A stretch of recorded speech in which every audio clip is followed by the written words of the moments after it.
రైలు మనది, post office మనది, IAS తెచ్చింది మనం, ఐపీఎస్ తెచ్చింది మనం. తెలుగు భాషను మ్లేచ్ఛ భాష అన్నారు.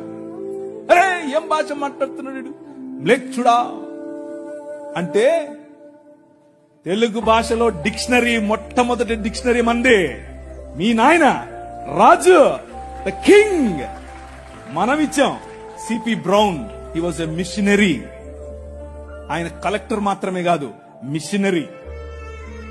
తెలుగు భాష గద్య భాగంలో మొట్టమొదటి పేపర్ మనది. తెలుగు భాష గద్య భాగంలో మొట్టమొదటి పుస్తకం మంది.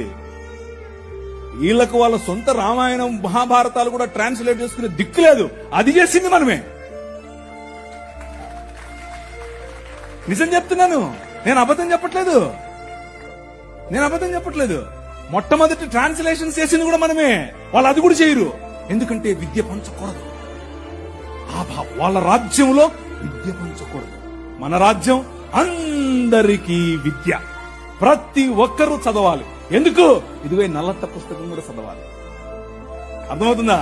నల్లట్ట పుస్తకం చదివితే దిమాగ్ ఖరాబ్ అవుతుంది, దిమాగ్ ఫిరాయిస్తుంది, మనిషి వెంటనే మనిషి అవుతాడు. ఈ రాజ్యం మనుషుల కోసం రాజ్యం. ఆ రాజ్యం తలకాయలో నుంచి వచ్చిన వాళ్ళకి మాత్రమే రాజ్యం, భుజాల్లో నుంచి వచ్చిన వాళ్ళకే రాజ్యం. ఈ రాజ్యం అందరి రాజ్యం, అందరికీ సుభిక్షత, అందరికీ పట్టభద్రత.